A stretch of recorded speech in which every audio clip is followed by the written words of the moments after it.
functionally.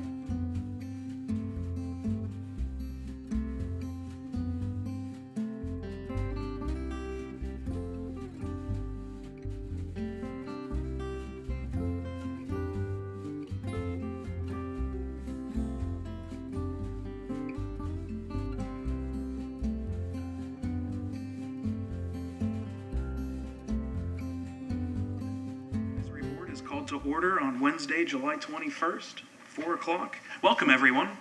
The members of the Environmental Advisory Board were appointed by the City Council.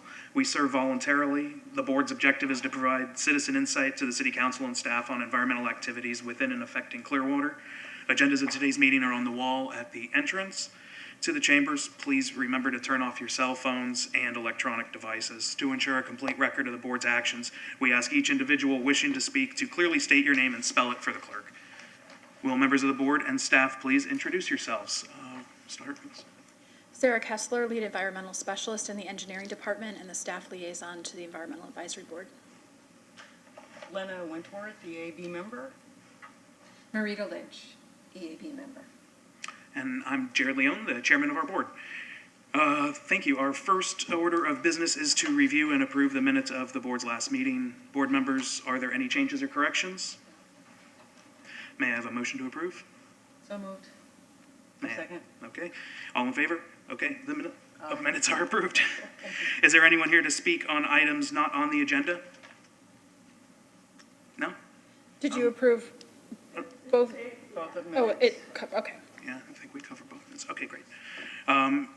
For items not on the agenda, you had a question if it is? Yes, sir? Yeah, I would like to make a comment when it comes up.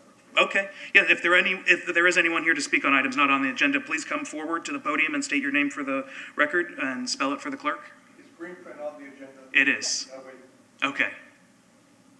Everyone else too? Yeah, please come forward if it's something that's not on our agenda already, please come forward. Yeah, it's about the green point. Oh, we'll be talking about that later on Later and you on, can so come speak there. later? Yes, please. Thank you, certainly. Anyone to speak on anything that's not on our agenda? Okay, thank you. All right, then we will move on to new business presentation of green print by Sheridan Boyle, our sustainability coordinator. Thank you. Come on down. Hi, everyone. Nice to see you again. So Sheridan Boyle, Sustainability Coordinator. I am going to pull up the presentation. Thank you, Sarah, for getting it up.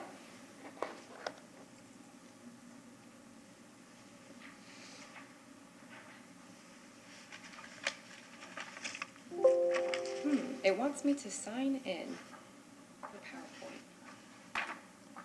Let's see this. Use as view only. There we go. All right. Okay, awesome. So the document itself will be coming before council. It'll be presented by the consultants that we worked with to create the plan. And that is August 2nd. And then it will be brought to council again at the council meeting on August 5th. And they will vote to approve a resolution at that time supporting the green print plan. Approving the green print plan. So what I'm going to do today is just give you some background context of what led to the update of the green print plan and what that update looks like. It is a larger document now. It's like roughly 130 plus pages. So we're going to try and keep it at a bird's eye view, but I'm always happy to take any specific questions. Some light reading. Yes, light reading for sure. Let's see. Perfect. So we are going to go into just some introductions, some background information on kind of where we're coming from in the past context of the city's sustainability efforts as well as the original green print plan. So this is a little timeline for everyone. So back in 2010, the city did its first greenhouse gas inventory, and it was based on data from 2007.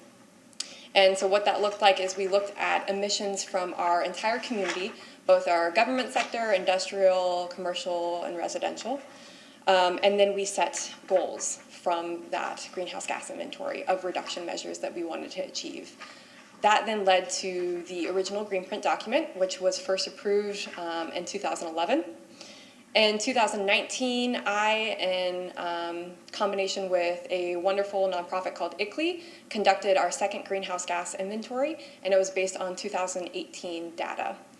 And then that leads us to now, both greenhouse gas inventories and the original green print document, leading into the update of what we're calling Clearwater Green Print 2.0. So this update is brought by a number of people. Everyone that was involved in the original green print plan can be really proud to know that every one of their efforts and their thoughts and the main goals of that plan are still retained in the update. The update itself is really just a remodel of the original goals that were presented in the original vision of Clearwater Green Print. We worked with, as I mentioned, a consultant, WGI, to really get their perspective. They work on a number of plans across the state, and so that we would get the latest information and latest tips and measurement methodologies to go through each strategies that are being proposed. And so what you'll see in the plan is a number of the strategies from the original green print plan have carried over. There are a number of them that have been modified, and there are a number of them that are new. And just as the original green print document, the green print 2.0 update is very much grounded in climate science. We don't shy away from the word climate change in the document. We very much know that greenhouse gas emissions do lead to climate change, and that we as a city, as a region, and as a country can do something to change that. And so our current conditions in comparison to our 2007 conditions. So if you'll look in that uppermost top left corner, that's our emissions from 2007.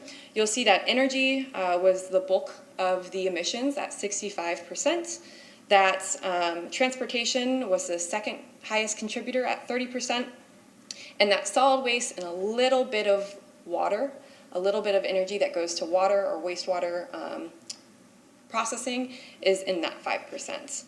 And that difference from 2007 to 2018, which is our second greenhouse gas inventory, you can see that the emissions from energy have declined slightly, but they are still the majority.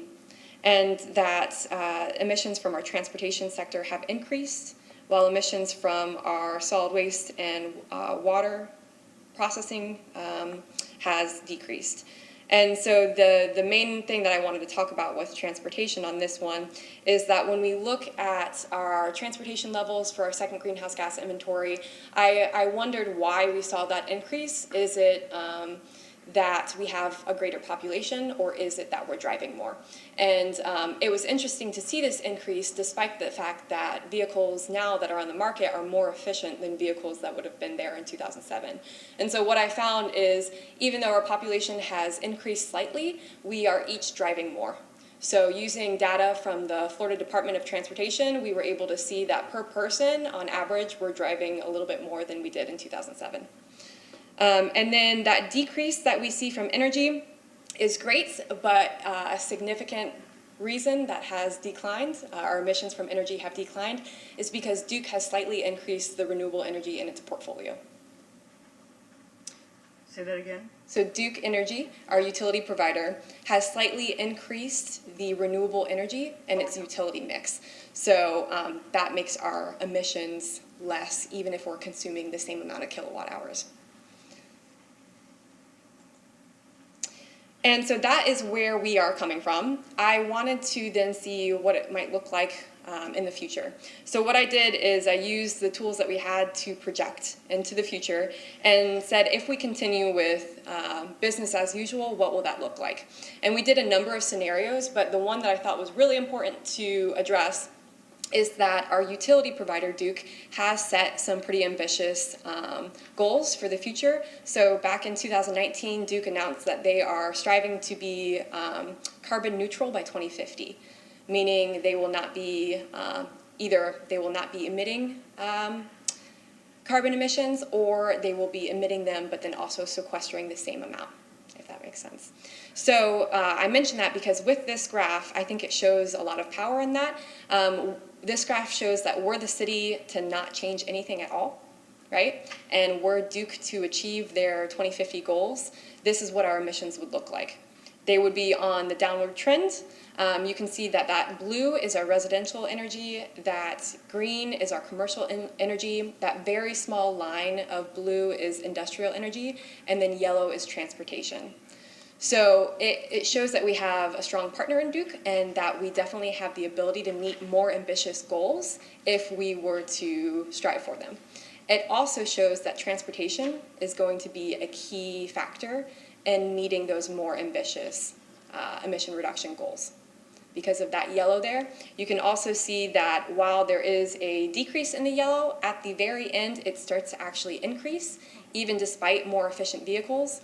And that is because if we continue driving more, based on that rate of change that's happened since 2007, we won't see a benefit from that.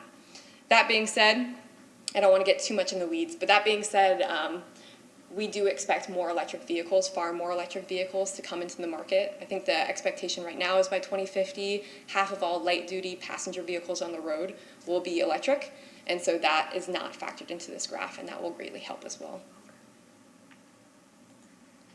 So I won't get into the details of this one, but these two slides are just to show that we're not alone in this. There is federal support for ambitious climate goals and for climate reduction or emission reduction goals. And these are just some of the acts and legislation that shows that, Clearwater may not solve climate change, right? But we're not acting alone. We're acting with our neighboring cities. We're acting with the state. We're acting with cities across the country. And so the update itself was also based on plans from the Southeast region. So we looked at plans that we thought were really great and tried to take the parts of them that we thought were applicable to our community. So we looked at the City of Atlanta's Climate Action Plan. We looked at the City of Atlanta's Clean Energy Plan, the City of Largo's LEAP Plan, Orlando's sustainability plan called GreenWorks, as well as St. Pete's ISAP plan. We also engaged, and you'll see photos on the presentation that all come from the community and are in the PDF form of the plan and will be on the website, that were really great to show. We basically asked them to submit photos that they think are representative of sustainability or environmental-minded, social-minded lifestyles in Clearwater. And then another goal that was mentioned from the previous Clearwater Greenprint document is that we really wanted more ambitious, measurable goals and clear timelines to measure success. So that gets us to the new document. And we'll go over an outline of the new document as well as what it kind of covers in the introduction and a brief breakdown of some of the strategies in each section.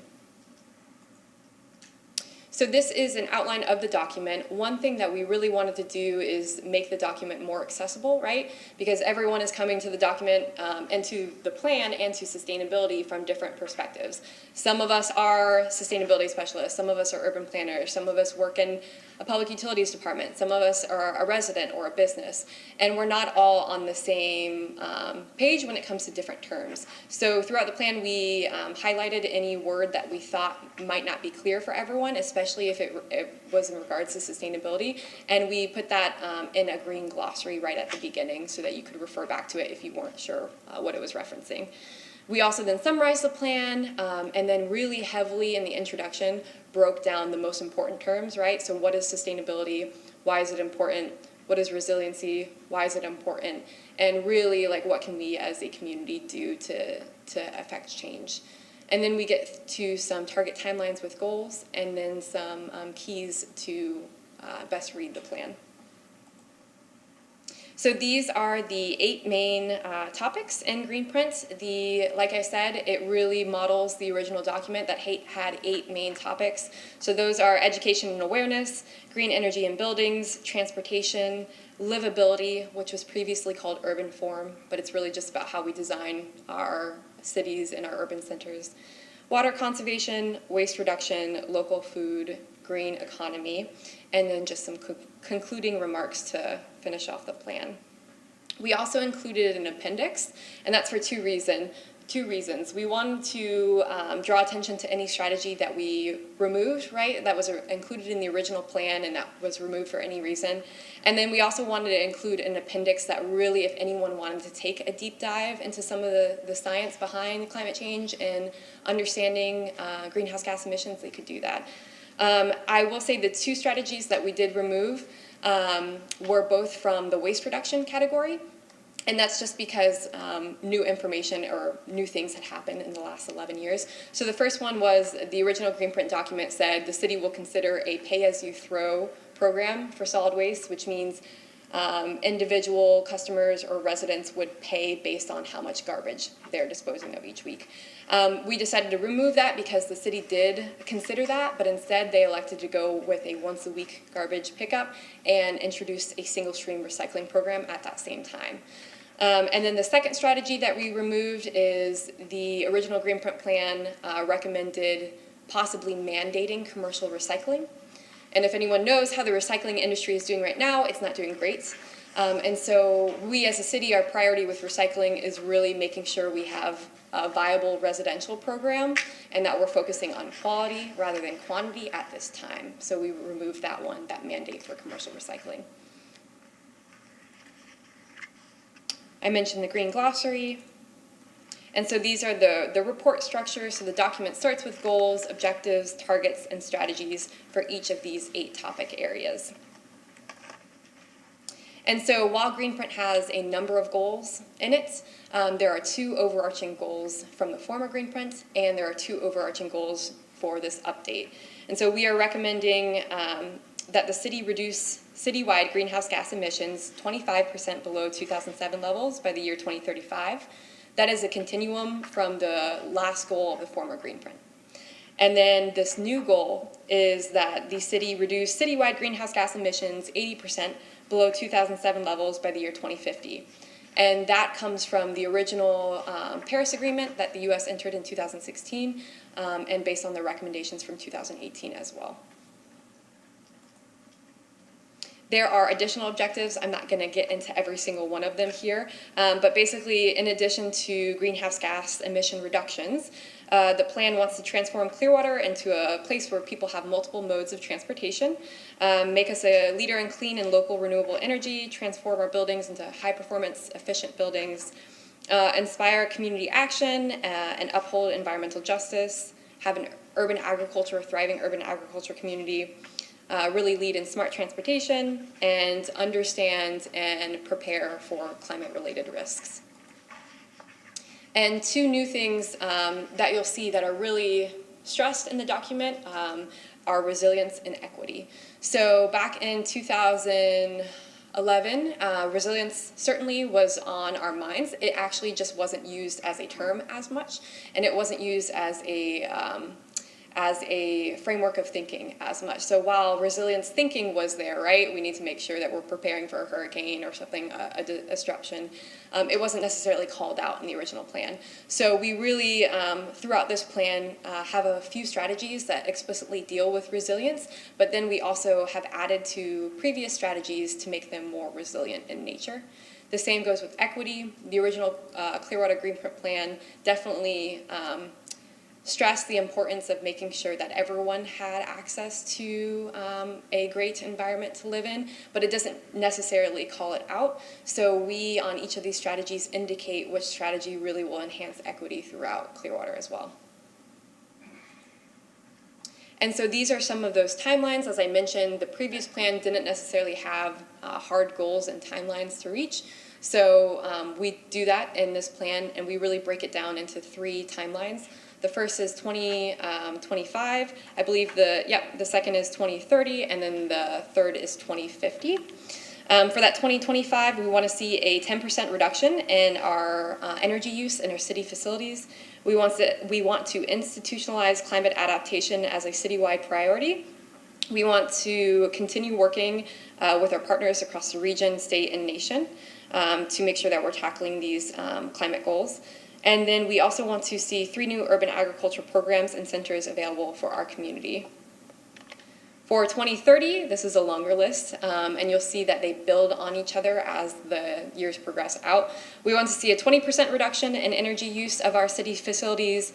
20% of our electricity should come from renewable energy sources. We want to see 5% of workers carpool to work, 5% of workers bike to work, 5% of workers walk to work, 10% use public transit, and 5% telecommute. That may increase based on the findings of the last year and if that trend continues. We also want to see energy efficient building regulations are created and enforced for all new construction. 30% of new housing units are within a quarter mile of high frequency transit and are designated affordable. We want to see food outlets located within a 15-minute walk of every resident, and we want those to include fresh produce. We, of course, want to have miles of bike lanes per resident in low-income neighborhoods be equal to what is present in higher-income neighborhoods. We want a 20% reduction in energy costs to low-income residents. We want to see rooftop solar installed in the homes of 1,000 low- and moderate-income residents. We would like to see an emergency cooling center located within a 10-minute walk of our low-income neighborhoods. And we would like to see 20%, I think this is a double over, but that 20% should go to that 2050. I apologize for that. So in 2050, we want to see 90% of our facilities complete energy efficiency improvements and really comply with the new policies and strategies recommended in the Greenprint Plan. We would like to see 15% of workers bike to work, 15% of workers walk to work, advocate for 100% carbon-free public transportation with PSTA. 50% of all residents' light-duty vehicles will be electric. 100% of the city's fleet that is light-duty will be electric or alternatively fueled. And 50% of the city's heavy-duty and freight trucks will be electric or carbon-free. We would like to see lower levels of heat-related illness and death observed in 2050 than 2018. And of course, reliability and affordability of potable water is maintained. All of these goals are measurable, and we've worked with our consultants to find the values that they're at now and how we can continue measuring them in the future. Chair Tinkai? Yes. Or do you want to hold questions till then? I was going to wait till the end. Okay, we'll wait till the end. Okay. So we are going to get into just some of the strategies. There are a number of strategies included in the new plan. We're going to talk about a few. The ones that are outlined here are the ones that have been found to be have a high measure of effectiveness in reducing greenhouse gas emissions and have a lower cost. So what we did with each of the strategies, and you'll see that in the appendix, is we evaluated each one for its effectiveness and cost, and the ones that are just highlighted here are going to be the ones in kind of that sweet spot. So the first category is education and awareness. This is first because it's the most important. If we don't have a population, whether that's residents, business owners, city staff, that is aware of some of the problems and solutions, it's going to be really hard to have buy-in on some of these strategies as we implement them. And so we have a number of strategies here from a mission statement, community education, outreach, youth programs, municipal staff education, and continuous reporting. And so these are just a little bit more information on each of those strategies. So for one of the strategies being community education, we want to promote education through publications and public events.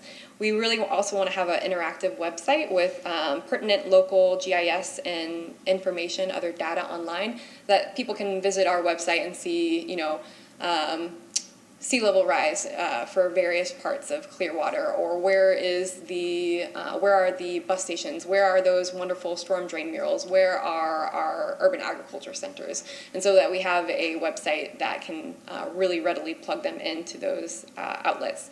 We also want to do municipal staff education, so we want to provide educational activities for staff and elected officials on sustainability initiatives and opportunities. We also want to integrate sustainable practices into our daily operations. I think a little button is going to pop up here. There we go. So for the community education, this is just an example of what I was mentioning. And for the municipal staff education, another example of that is every city employee goes through orientation, right? So that's a great opportunity to touch base with them there, talk to them about 5-10 minutes of their orientation, talk to them about the city's sustainability goals, provide them with like reusable mugs and water bottles, and really stress that we're trying to make these changes on the inside of our buildings as well.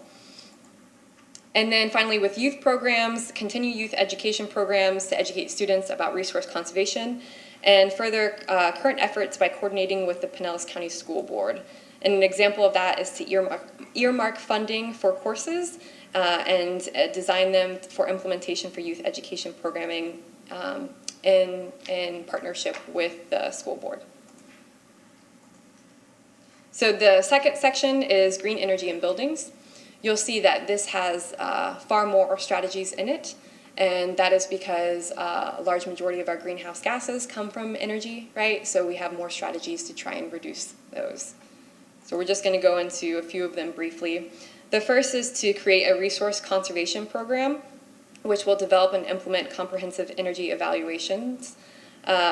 This would look like basically us providing to the public, in probably partnership with Duke and maybe some nonprofits, information on how they can plug into certain either programs or financing methods for appliances or even solar, and really measure where their facility or home was at before, and then measure where it was at after these finances or these improvements have happened. The next is local power generation, and that would be requesting proposals from private companies to design, build, and install and operate small-scale energy generation facilities for heat and electricity. That is in combination with the renewable energy finance, which we would basically investigate financing mechanisms for expanding renewable energy generation. We also want to continue partnering with the wonderful Solar United Neighbors Solar Co-op program and allow residents to coordinate bulk purchases of PV systems at reduced prices.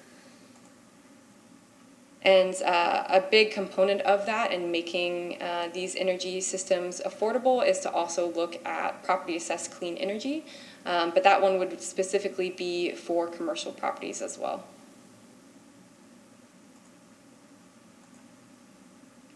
Additional strategies for green energy in buildings. We have done a lot of work over the last 11 years to work with Duke and improve some of our streetlights, convert them over to LEDs. We definitely want to continue that work and finish or identify any that have not yet been converted and finish converting them. We also want to negotiate a municipal rate reduction or rebate to finance the remaining LED streetlight conversions. For the municipal recommissioning plan, we would establish a recommissioning plan to inspect, test, and adjust performance of all of our city facilities, and that also includes a LED light bulb conversion program. We also want to make sure we include training for key staff to test equipment, to identify environmentally harmful refrigerants and operations, and phase them out as well. And so what that would look like is design that preventative maintenance program. And then an additional strategy that has been identified in the original Greenprint program, it had natural gas expansion as a strategy. Over the last 11 years, our department has continued to expand and provide service to residents. And what we're asking for this is, in addition to ongoing service, we would have ongoing educational efforts concerning the use of natural gas, so that just as a resident might have with Duke, right, where Duke will provide tips for conserving electricity, we do the same for natural gas customers, where we provide them tips with how they can kind of conserve their use of natural gas as well. And then we also want to, like I mentioned on our website, have a digital system that shows where gas is available, but then also includes tips for conservation of natural gas. The third is our transportation sector. You'll see a number of strategies in this one as well. As I mentioned before, transportation is going to be really the key component that we need to identify. It's probably one of the hardest because it involves collaboration, not just with different members across the city, but across the region and state. And these are just a few short-term policies, but one is for the city to look into a municipal telecommuting policy, so to really identify the positions it has within its own staff that could either have more flexible work schedules or work from home schedules so that they're not commuting to the city every day, or possibly do it 3 days a week or so on, however the policy defines. And then also encouraging virtual meetings rather than in-person meetings, which I think we're more comfortable with the last year.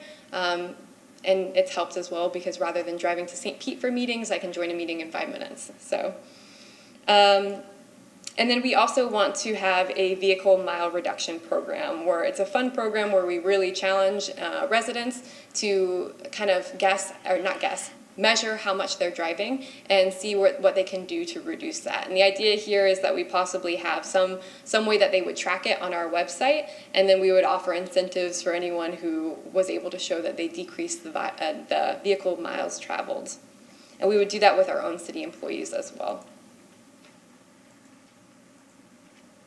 So livability, as I mentioned, is all about how we design our urban spaces and our city core. And a few strategies here are to offer development incentives, so to continue to provide for mixed-use development and livable transit-oriented neighborhoods. We want to improve regulations, investment opportunities, and incentives that would fulfill residents' household and transportation needs. This really would require coordination amongst a number of departments and strategies, but to really look at the financing mechanisms to provide those benefits and those changes to these streets to make them more mixed use oriented and to have more complete streets as well.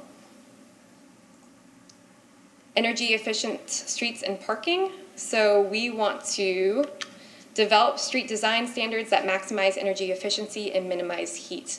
So everyone's probably familiar with blacktop parking lots, right? And how much hotter it is when you get there. So this strategy really looks at a combination of green infrastructure, so incorporating more shade tree canopies, as well as more reflective or less absorbent asphalt material that's possibly even just a different color so that it's not absorbing all of that sunlight. And then another strategy that the city's made some good progress on over the last 11 years is the green space expansion. So we want to continue to support and expand the community's capacity to manage, develop, and enhance green space for natural habitat, recreation, gardening, and outdoor education activities. And so we want to create P3s to transition underutilized land to green space. And that's basically like a partnership between the public and private sectors to identify land that could have a greater use and still remain as green space. Water conservation, this is one that we've made a lot of progress in, and then also we can always recommend, both in city facilities and on residential properties, ways to conserve more water. The first one is to identify and prioritize potential retrofits of city buildings for rainwater capture, right? So whether that's having rain barrels in city facilities or really purchasing what's called a cistern, which allows you to hold even more water, and then allowing that water to plug into city processes that could use gray water, right? So rather than potable water. Create guidance for private property owners to develop and implement rainwater collection plans, increase awareness of co-benefits of low-impact development, and consider installations that capture, retain, and treat stormwater runoff from parking lots, driveways, and roads. And we want to continue coordinating with the Florida Department of Environmental Protection and SwiftMud to establish new rules, determine consumption rates, water use per capita, and water sources for the city. Next is our waste reduction section. Some top methodologies in there include continuous monitoring of the material that we're picking up, right? So I mentioned on recycling that we're focusing on quality rather than quantity, but we also want to continue gathering our dump statistics for monthly weight of yard waste and recycling to determine household participation rates. For local food, we have a number of strategies here. Top methodologies include our community garden grant program, which is actually live and encouraging greater participation in it. We have a number of community gardens that are in existence, but we always want to see more and at more diverse areas across the city as well. And for anyone who wants information on that, they can visit myclearwater.com/communitygardens.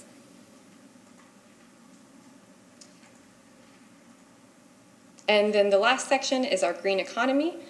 And there's a lot of progress that we could be making here. Thankfully, we have a number of local nonprofits that we can act in partnership with, one being the Clearwater Beach Ocean Allies and another being the Dunedin-based Blue-Green Connections. But what that really looks like is either creating a criteria or working with another criteria that has already been established to evaluate businesses, right, and give them something to strive for so that businesses who want to make more sustainable choices know how. And then businesses who make those changes or are already doing that are recognized for that. And so this strategy here, a green guide, would be the city working to identify those businesses that have made those changes, right? And really promoting them and making sure that our residents and our tourists know that they exist. And we would really partner with our chambers and our tourism-based businesses to do that.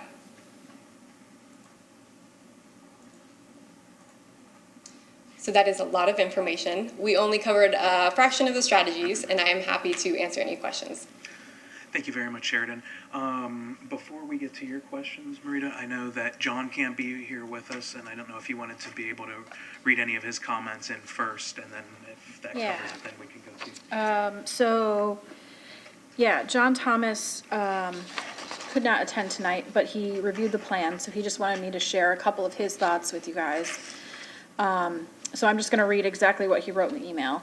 While the plan addresses solid waste and water conservation aspects of stormwater, there is no mention of wastewater treatment. Recent research by Eckerd College, funded by the Tampa Bay Estuary Program, indicates that microplastics discharged from sewage treatment plants is an issue that warrants further study to protect marine resources. Nutrient discharge reduction goals and improvements at Clearwater's treatment plants by 2050 should be addressed in green print. Additionally, there is no mention of work regarding CSOs. I'm not sure which. CSO would be stormwater, I'm not sure what CSOs or work to identify, illegal connections, or work to identify illegal connections to sanitary sewers as flows to treatment plants increase following severe storm events. His next, number 2, the invasive plant issue is very different than an IPM program and requires diligent monitoring and action to control on city-owned property. Invasives have taken root on dunes and land seaward of the coastal construction control line. Dunes that have formed on Sand Key have been colonized by Australian pine, and back dune areas are being colonized by Brazilian pepper, carrotwood, and kogan grass. Volunteer efforts and some work by various condo associations have provided some level of control. Due to the CCCL zone being very highly regulated by FDEP, some involvement by the city would help maintain the ecological integrity of these critical resource areas.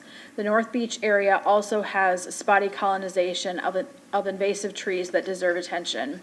A goal for the city-owned property should be to keep them maintained to be free of invasive trees and plants.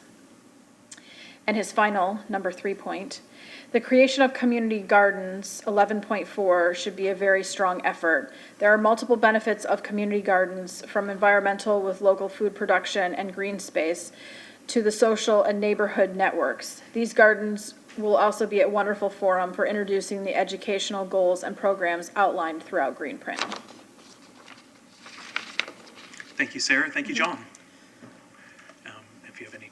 Yeah, I mean, I think John did a really great point to call out the wastewater treatment operations. That is something that is not included in the scope of Greenprint. We do certainly talk about water, and that could be included in a future water section. And I think what we really focus on in the plan is like resilient infrastructure, which really regards a lot of our water treatment and wastewater treatment facilities, but not as much on discharge. So that is something that I'd be happy to talk with our Public Utilities Department about what that would look like, and if they've seen examples in other plans as well.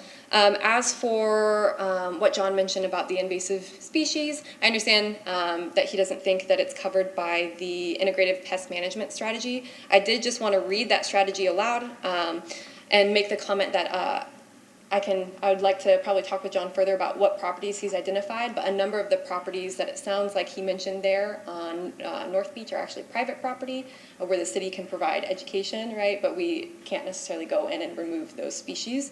But we have, as a strategy 7 of our livability section, it's that the integrative pest management is a practice used to remove organisms that are causing harm to desirable plants, ecosystems, or structures.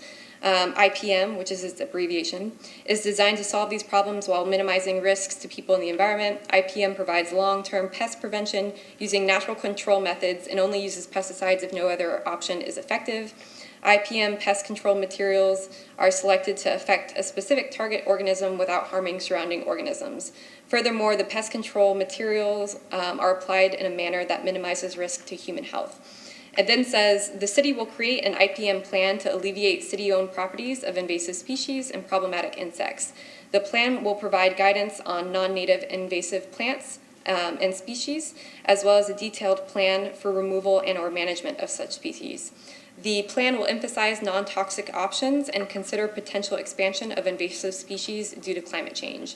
Educational materials about invasive species identification and best IPM removal practices will be provided to the public.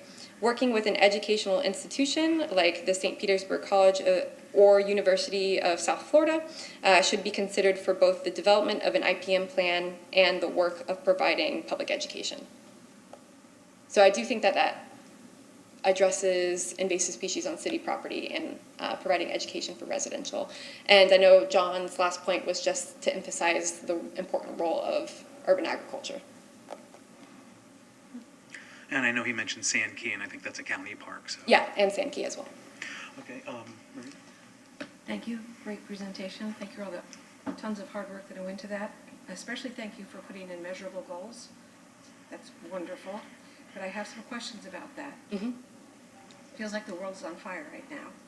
So how do we know, how did you come to those goals, those timeframes? Was there some sort of analysis done that say, if we do this percentage by this period of time, then we will impact, I mean, how do we know those are the right goals and those are the right timeframes? Yeah, certainly. So for that overarching 80% by 2050, right, we looked at the U.S. Paris Agreement, not the U.S., the Paris Agreement, and the recommendations it had for the U.S. and what the U.S. agreed on when it entered into that agreement. So the U.S. has now re-entered into the Paris Agreement. Right. So that's the goal. That's the reason why we chose that last overarching goal. So there must be data backing up the goals that the Paris Agreement had to say we will prevent a rise in temperature around the world by, is that still viable? Because we're going back a few years. So based on that document, and it is updated frequently, so Greenprint itself is supposed to remain a living document as well, right? So there's no saying that as more documents are updated or as greater recommendations come about, that Greenprint can't match that just as it's done. And really making sure that Greenprint remains that living document to see updates happen quicker than every 10 years. Okay, that brings me to my second question. Who owns this living document? Who's in charge of it? Who does the measuring? Who does the reporting? Who will it be reported to? How often? So my position was created in 2018 as a sustainability coordinator, Right. and my position is the one that oversees the Greenprint plan. Now, there's no way that one person in one Right. role will be able to implement all of it, but the responsibility of that position is to work with each respective department and staff member and regional partner and nonprofit to see that these strategies are implemented and to report progress of them. And there's no disrespect to you, Sheridan, I'm so impressed by what you're saying, but is that best practice in a community this size, that the sustainability coordinator be on top of such a large effort? Yeah, I mean, I guess we would have to probably see what our respective cities are doing and that are of a comparable size and region. I will say we've made some good progress in the, what did I say, 2018? It might have been 2019 actually when my position came about. In the last, 2 Incredible. years. Yeah, incredible. But we're seeing more sustainability coordinators pop up, right? So St. Pete has had one for a while. She's a director and she has some staff. We just recently saw the city of Tampa got a sustainability and resilience officer. Yeah. I don't believe he has staff. We see the city of Dunedin has a coordinator. She does not have staff. Largo has a sustainability coordinator. She does not have staff. Oldsmar has one. She does not have staff. I was on the, it's LEI website? ICLEI, yeah. Yeah, ICLEI website. And they reference a city manager, a city energy manager, municipality energy manager position, which seems to me something worth talking about. And I think that conversation, I know that conversation is happening. Okay. So I can't say what the decision is on that, but I know that it's something that came up in the previous council meeting and that discussions are happening. Okay.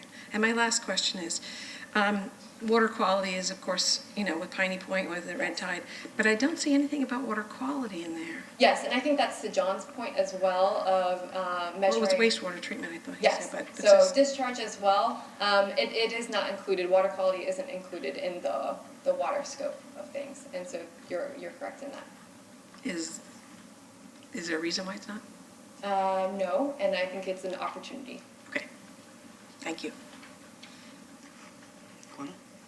So can we make comments too? It's your opportunity to right now. Okay, great. I just want to say thank you for Green Print 2.0. We've been waiting, with bated breath for this, and it's so exciting to have it now. The tremendous work that went into this document is obvious. That, the research, the conversations that you had, the experts that you brought in. I think it reflects the changes from 2011 appropriately, because there's so many changes that have gone on, especially in our technologies with green energy. The goals and strategies are spot on, just as far as I'm concerned. They're specific, they're measurable. It's a great improvement over the original plan. I love the equity and inclusion portion of Green Print that we're doing that now. It's so imperative that our Black and Brown communities and those of us who have traditionally been underserved to be included in, have a voice and be a part of this process. And I'm really looking forward to going forward with all the strategies. I just love the education part, and thanks for mentioning the Better Neighborhood, Building Better Neighborhoods series, because, as an HOA president, I worked on that with you, and that was a lot of fun. And the educational processes that are going to go forward look exciting. In terms of comments, I've just, in the timeline. The timeline on page 18, I just have some exceptions to that in terms of they just seem in some cases modest at best. Okay. Of course, I would, being, a member of the Sierra Club who has the Ready for 100 program, would love to see 100% be the goal for renewable, clean, renewable energies by 2050. Especially since 4 communities in our area have committed to that. Outside of that, I've got suggestions for a reduction of greenhouse gas emissions for city building electricity, 50% by 2030, and 100% by 2035. Versus the more modest goals that you have on page 18. And the idea behind that is that, we have direct control over this. And if we talk about in Green Print about being a leader, and if we wish to lead as a city, then the city needs to take that role and move forward with those processes that they can control. And show leadership to the residents and businesses in this community. So I also just attended 2 webinars in the last 2 months on green energy, and I hate to be jealous of another community, but both of them, there were different sources coming from different places. There was a gentleman from Stanford on there, and also the sustainability coordinator for Orlando, Chris Castro, you probably know him. And what I learned was that Orlando has 52% of their city buildings have solar at present, have rooftop solar, including 17 fire stations now. And, I'm just like, they've done a survey of all the rooftops in Orlando and determined that 92% of them are solar eligible. They've got 4,000 people working in the solar field there. I mean, they've accomplished this now. And so it would just seem like, 20 years from now, we could approximate that in some, and I think we're on our way to that. I mean, we've hired a consultant to do assessments for rooftop solar in our municipal, buildings. So I think we're on our way. I mean, I think that, and you said this is a living document, and these goals can change, and I think that they will need to change. So.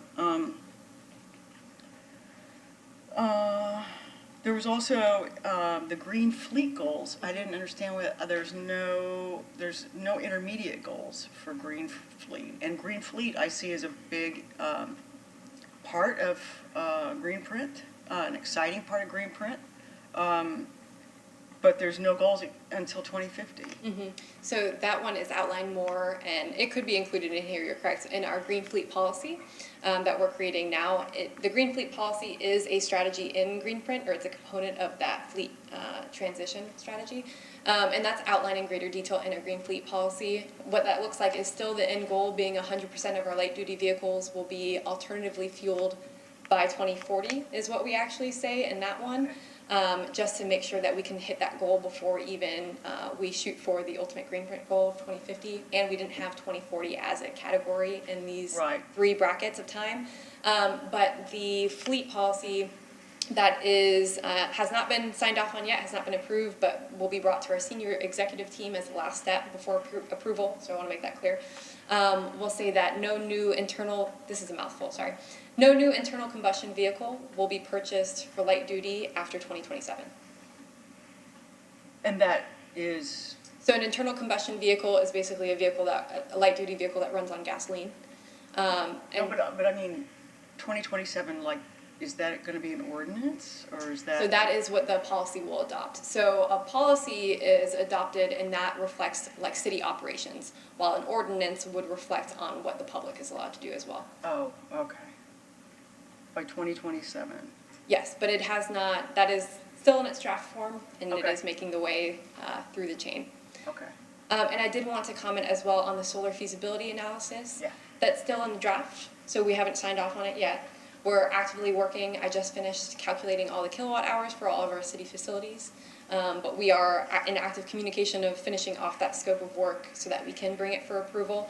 But the idea is, yes, that we would look at our key buildings across the city and identify the ones that are the best candidates for solar and would really give us the biggest bang for our buck in terms of generation of solar energy versus price. Beautiful. And one of the goals of that plan as well is to establish benchmarks for the city, right? So in addition to identifying the buildings that are great now, providing us with benchmarks to evaluate future solar bids so that we know what a suitable proposal is. Awesome. Okay, that means, then, in terms of updates, Marita was talking about this. Well, I guess my real question too, I have two things, like how will we be updated on progress? And to suggest maybe, you speak in the educational portion about quarterly reports. And I can't remember if you said to whom. Would that be to the EAB? I don't know if it specifies. I know for certain it would likely be council, but then it could be the EAB. That would be me at your every meeting. Okay. Well, we'd love that.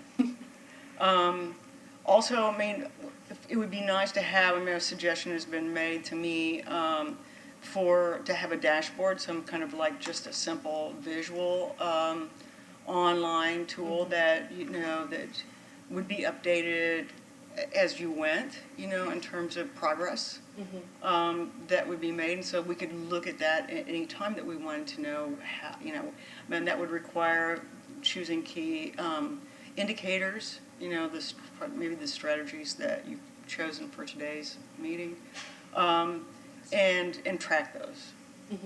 So I don't know if that would be something that the EAB would do. Certainly, I would think that your office it would have to come out of your office in some, Yeah, I think that could be a component of the interactive website, right? So not only providing information for residents on where they can go to live a more sustainable lifestyle, but also reporting on the progress that the city has made. I definitely want to make it clear where we're at with our greenhouse gas emission reduction goals. So actively reporting like the last inventory that's been done.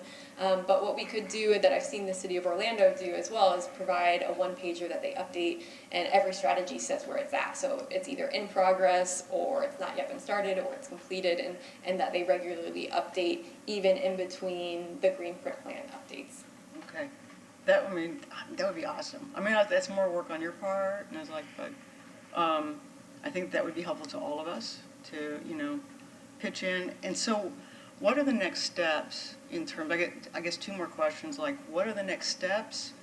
You're going to council on the 5th, the council will decide to adopt it, would that be like a resolution? Correct. Or okay.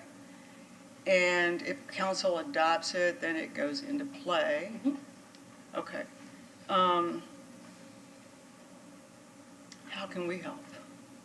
So the feedback you guys have provided, and we haven't had the chair speak yet either, but the feedback that you have provided definitely helps me so that I can report some of the comments and the perceptions and the attitudes of the plan as it stands.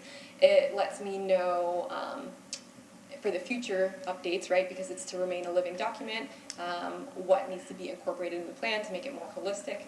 And then, I mean, I think the feedback is the greatest thing, and I appreciate the opportunity to come and present it to you. Awesome. I think the only last thing is the comprehensive plan now is is being Yes. developed. And I just wonder how the intersect will be between green print and the comprehensive plan. Yes, I mean, I think that will largely be up to the feedback that the Planning and Development Department receives from the community, right? Because we want to make sure that we're incorporating into the comprehensive plan the values of the community, and that they're actively right now in the engagement component of that. But we already have been in cross communication where they have the green print plan, and we've identified the areas of the previous comprehensive plan that could be added upon to better align with green print and better strengthen the green print document as well. Okay, great. Thank you. Thank you, Glenna. Thank you for your presentation, Sheridan. And I do have a couple of comments and questions. First, I do want to say from from being on the board here now for many years, I am extremely excited to see this come to fruition. This was something that our board talked about many years ago to find out what happened to green print. Where is it? And like many things that happen, they're created and they're put on a shelf and they gain dust. And so we found this, and we were approached about joining Ready for 100 many years ago. And at that time I said, well, don't we already have something out there that we already worked on and spent money and time producing? Where is it? And it was green print. And the problem is it was a living document, and it's supposed to have achievable goals, but we didn't have anyone in place to achieve those goals and to ensure that they are being achieved. So it's great to see that after, I think it was like 4 years now, 3 or 4 years from that discussion and to this point. So it's great to see something completed like this, and it's an extremely large task as well. So thank you very much for all your work in doing that.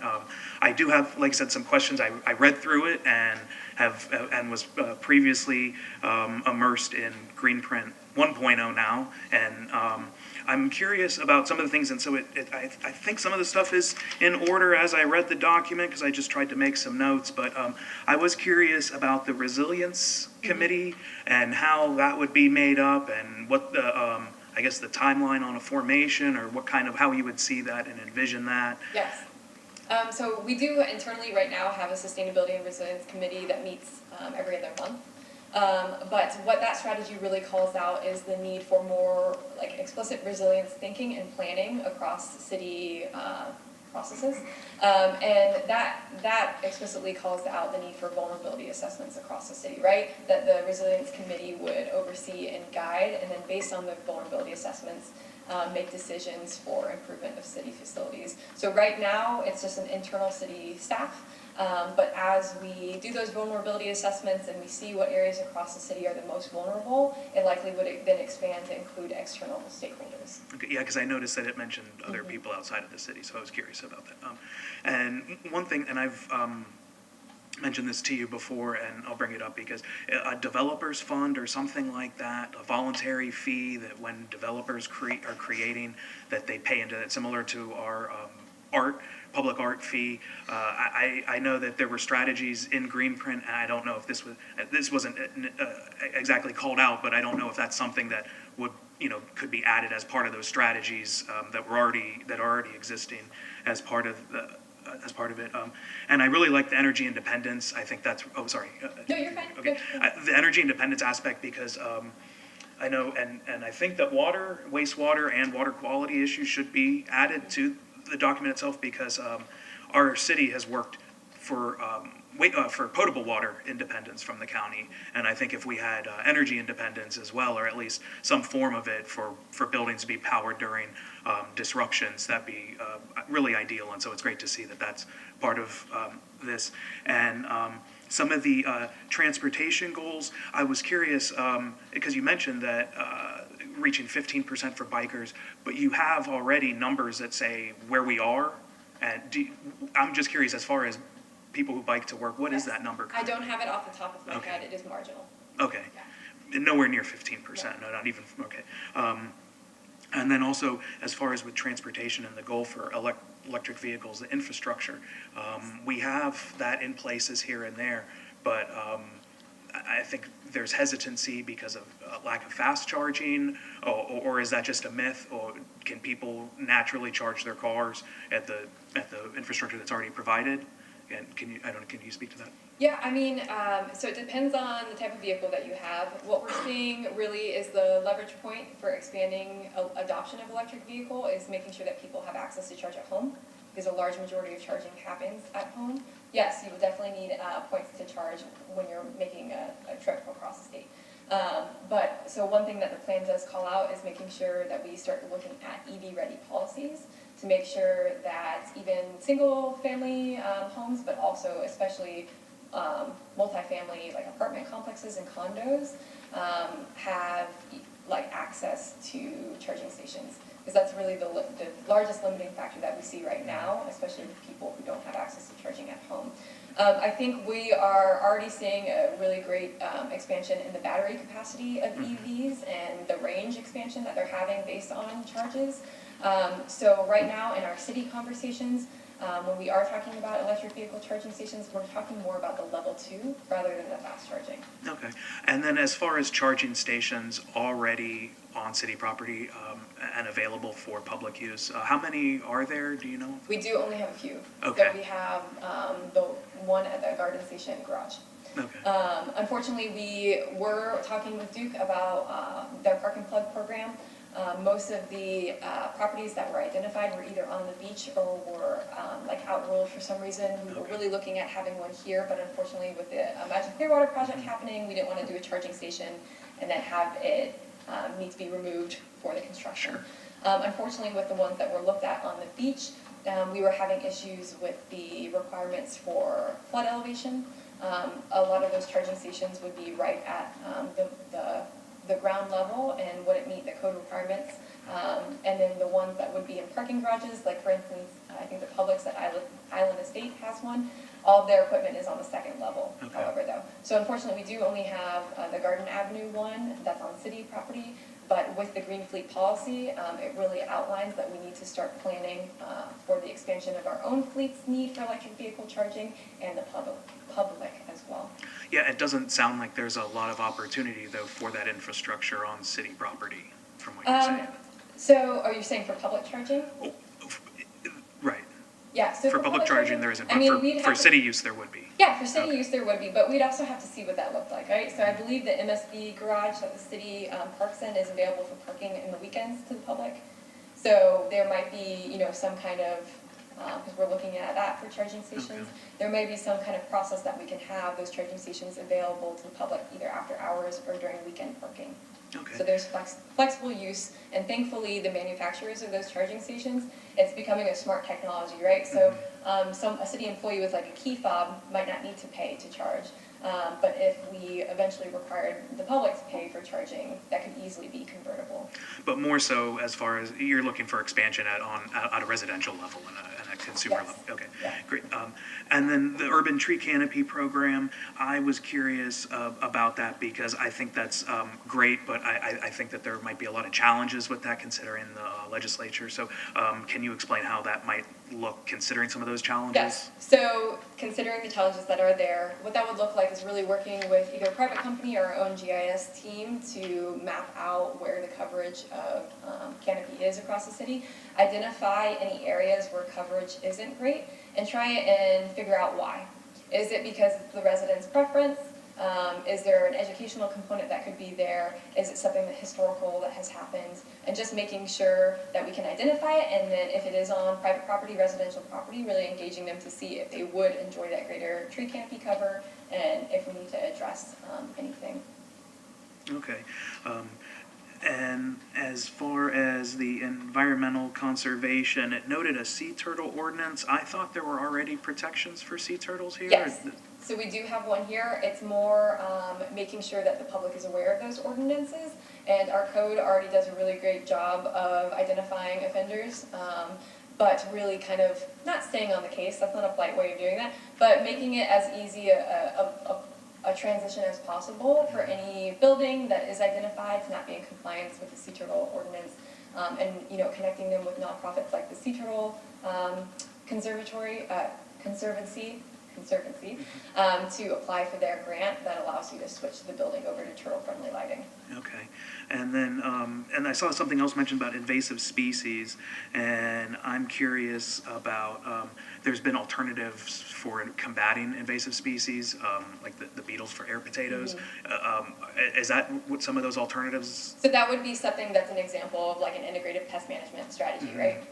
That we would use non-toxic options, and make it on a species by species basis where we really identify what species is the problem species here, and not a broad spectrum chemical, but a really targeted, effective method of removing that species. Okay, and then in, I guess it was, I don't know if this would be kind of environmental justice or development incentives, I guess is more so. You mentioned, and it was a great example, the US 19 corridor and how that changed over time, and how, and I guess as we drive along there now, you see a lot more denser apartment developments where there were miles of car lots and other things. But I'm curious too if this means, and that aspect of changes or incentives also means that it can work the opposite way. If there are areas that in the city that haven't been developed, and around them hasn't been developed either, yet they're still platted and could be developed, is there a way to say, well, times have changed in the 100 years since that area has been platted. Now we want that to be preservation, and like how on US 19 the zoning was changed, there's a way to change zoning like that. Would that does this cover something like that, or is that not I don't know if it possible? calls it out specifically, but I did mention one of the strategies that environmental conservation that you're mentioning, I believe, is the one that says like we'll work to identify lands, whether it be publicly owned or privately owned, that can be either converted to green space or reserved as green space. So I think that's probably the strategy that would be like the most applicable to that type of situation. And I mean, and that goes, many of these strategies are very specific, right? Yeah. But some of them you can take like the core principle, right? And say like, does this unique circumstance apply to any of these greenprint strategies, and how it would apply? Yeah, and I guess I just wanted to bring up, because we have the example of development, and I wondered, especially for a document about sustainability and resilience, the opposite can be, used as well. Instead of making a denser development, look at it in specific of terms of green space and conservation. The other thing too about raising awareness and education, I think a really easy thing we can do throughout the city would just be a signage program for all the parks. And I think there are a lot of the same trees out there. We can create a lot of great educational signage like we have out at Crest Lake Park or other places, and put that throughout parks and create a lot of similar signage, but put them in different places, and kids who are out there can say, oh, that's that tree, and start doing identification that way. And it's a really simple thing to to do, and again, some of the signage that, as far as how stormwater works or things like that, depending on the park. But I think that we can implement that kind of education program really quickly already, because we have some of those signs already made, and they can just be, created and added to some of the other facilities and infrastructure we have. And then the waste reduction also, if there's a way to expand collection of e-waste, instead of just having like a day, if people can call, like, I know they do that with TVs, but if it's just more known so that people don't throw it on the side of the road or something like that, to expand that. And also the mulch program, if there's a way to deliver that, because I think there's people that don't have trucks or can't go pick it up, and if there's a way that might be able to get rid of and sell it, say we'll just add it for delivery fee or something to drop it off to somebody's house. But I think that would help add, people who want to zero-scape, they have the opportunity to now, because they can just have a bunch of mulch dropped off rather than have to go pay for it or buy it somewhere else, or don't have a way to, get it delivered. Yeah, So, that might be a possibility. The mulch program is a county program. okay. So we allow our facility to be a drop-off site for the county, Okay. where we don't provide that mulch ourselves, but Right, I know you guys collect a lot of yard waste that's used for Yes. mulch, so that's why I thought, yes. expanding. Yeah, but we don't process it on site, and it is not the mulch that you'll pick up. Sure. And then also, the rain barrel program, I know that was a county program a long time ago. If we could bring that back, I know we did the composting one, and I think that was successful. But any sort of thing where we can help residents, and I think, like I said, rain barrel were really popular, and they've been added back, or they're on the green print, so I don't know if there's a way to do that, but. Yes, that is a comment that I got a lot from the composting program. The county is still doing rain barrel programs pretty frequently. I do think they cost money, so you would have to pay for your own rain barrel. It's like, I think $45, it depends on the class. But that is something that I think for the next edition of giving things out, we'll probably consider that one. Okay, yeah, gone are the days on free rain barrels, right? Yeah. And then also the Clearwater Community Swap, the idea that I think is great. I wonder if that would be something that wouldn't just be downtown, but something that all neighborhoods could maybe participate in, and have it like little, satellite ones at their parks or in their neighborhoods, so that people can kind of get together.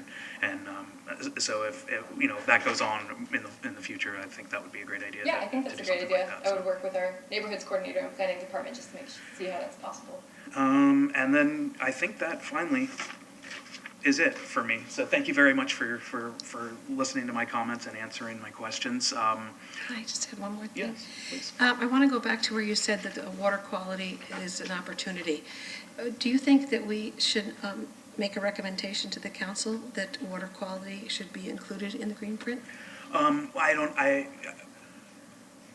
If that's something we need to do, we should do that. I don't know if it's something that Sheridan would just add as part of her discussion that they would do. I don't know. What would be the right process? As it stands, and I'm trying to see real quickly, because it might not be like a explicit strategy, right? But it might be adopted by one of the water strategies. I don't want to take up the time right now to do that.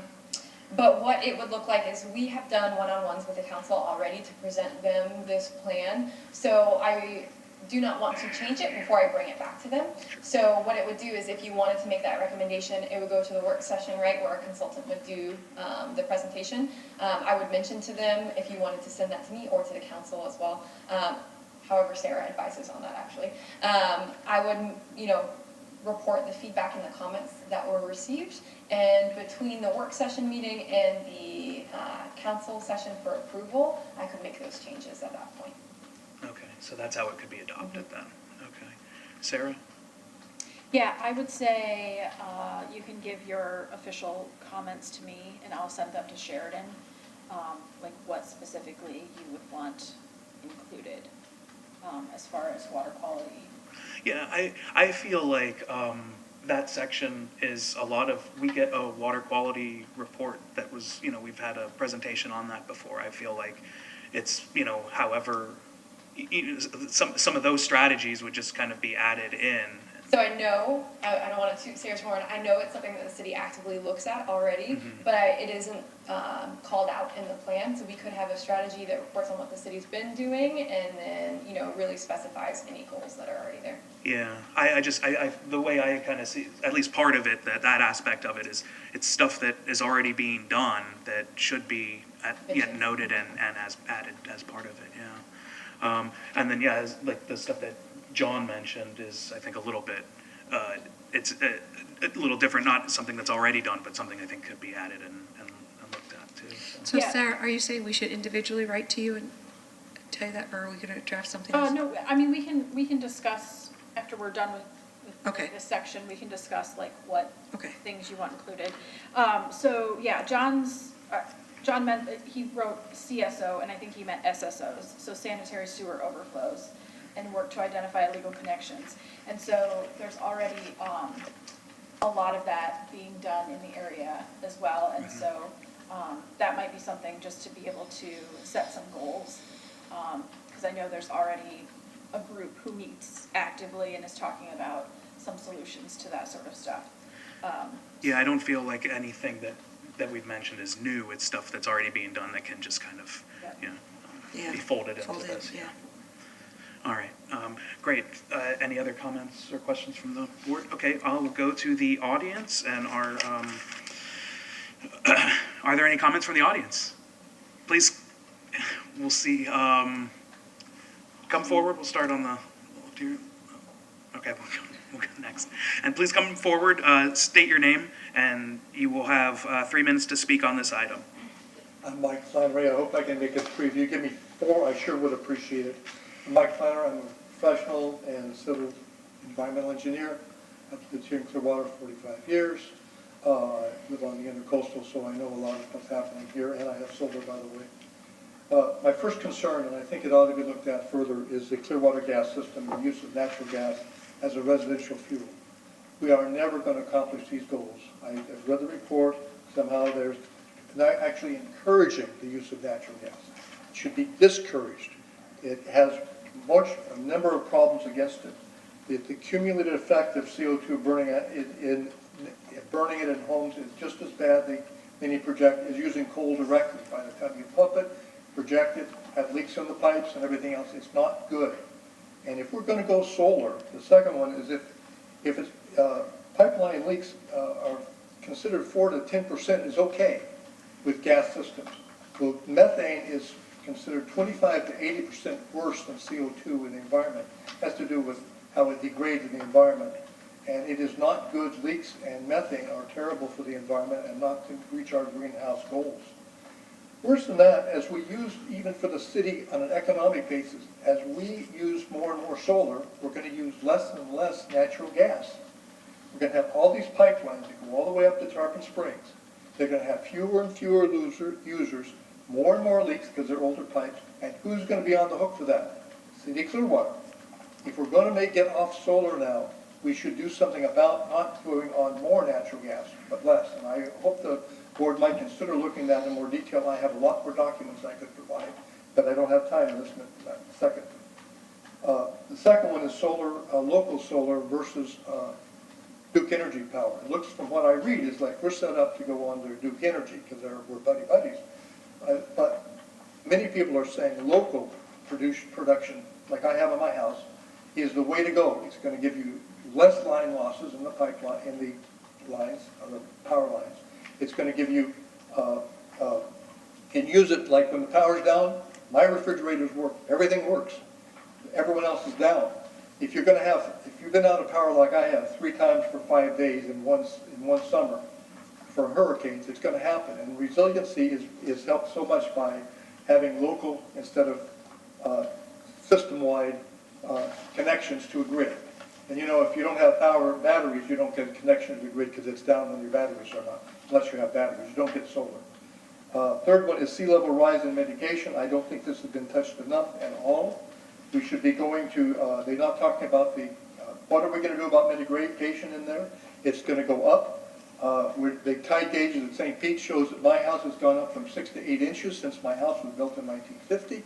What happens when we sing about the moon phases coming up? None of this has been touched, and this is the time to touch it, because you saw in the paper, 3035 is when we're going to be in trouble with the moon phases. And I wish I had more time. The last one is gentrification due to sea level rise, because they talk about green gentrification, but people are already moving. The value of land uphill in Clearwater is going more expensive as people move uphill. So I'd be happy to take some questions, but I just didn't have enough time here. You can't do all this in that much time, but I'll give you a copy of what Thank you very much, Mike. I produced here, but I have a 5-page document I'd be happy to provide. Yes, feel free to send it to us. I appreciate it. Thank you very much. Thank you very much.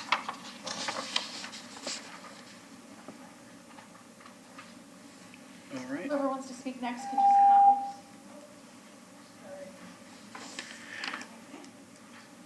Please state your name for the clerk. You will have 3 minutes to speak on the item. Hi, my name is Kate Bush, B-U-S-H. I'm a Clearwater resident. I'm a mom and a dental hygienist, and most of all, concerned about the future, who I brought with me, or at least a couple of examples. I grew up on the east coast of Florida, where they're now having meetings just like this, debating whether or not to build a 20-foot seawall. Just like this gentleman that just concluded before me, very concerned about the sea levels rising. Moreover, I'm very grateful that we're here today to have this meeting. I think community outreach in schools and education, we had no idea about this. We were very fortunate to know somebody who told us about this. My kids want to speak, they want to let you know what's important to them. In 2050, they're going to be my age standing here, and I don't want them to be talking about a 20-foot seawall. It would be gone, all of it, for all of us. So thank you for all of your hard work. Thank you for this beautiful plan that I don't fully understand, but I'm here to support. And again, thank you for giving Florida a chance at a future, my kids' future. That's all I got. Thank you very much, Thank you. Kate. Thank you.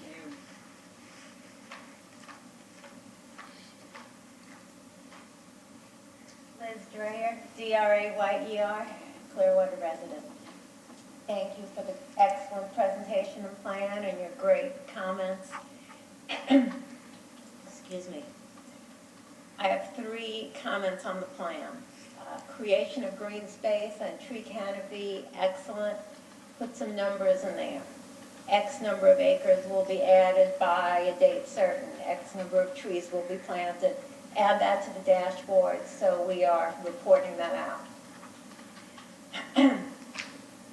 We need to make a priority to reduce the pesticides that we use in the city, meaning herbicides and insecticides. And the state legislature doesn't allow us to pass laws to do that on private property, but municipalities can do so.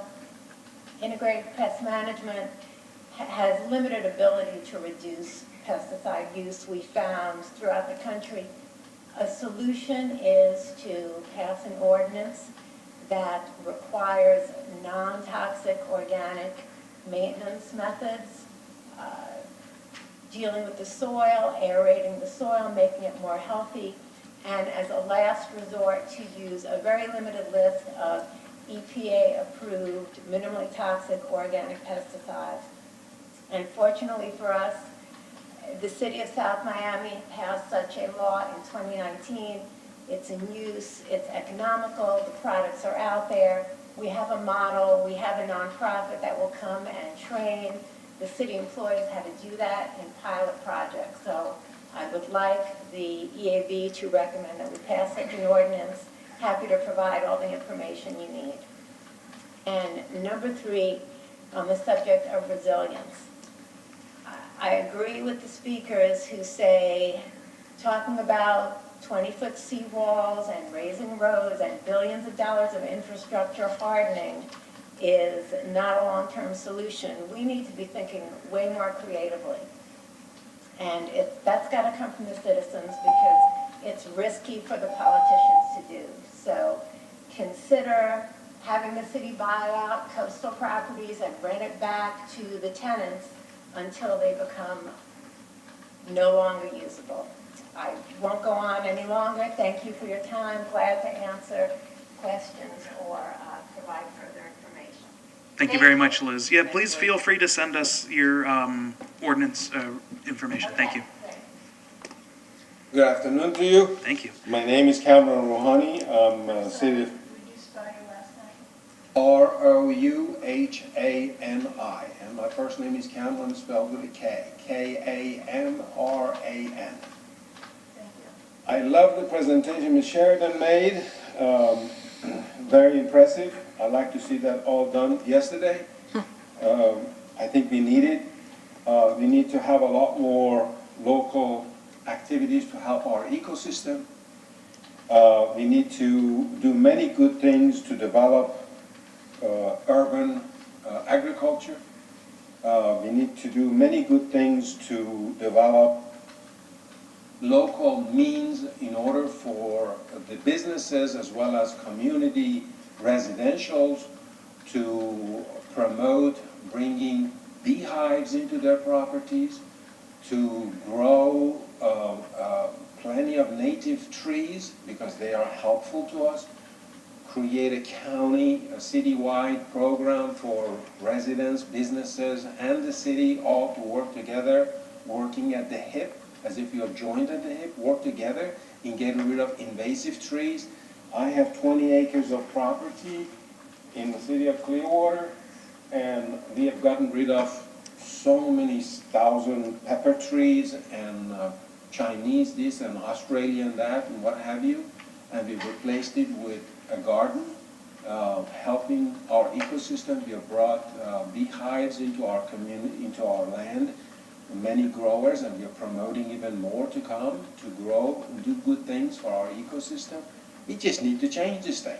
Everything we're doing is not right, has not been right. So I like her presentation. It was great. We need to help our city and community goals, but we need to work together. We need to find ways to overcome these challenges. When my property, I bought the property 23 years ago, and the US 19 was not built at the time. And after all the construction and all the runoff of the water and the oils and the greases off of US 19 is being channeled through my property at the top up here. At the top up here, and it exits, and with it, it deposits a lot of junk in there, and at the same time, it erodes my property and the properties north of me, the properties south of me, and all the soil is being taken down the pipeline. That's no good. We have to change that.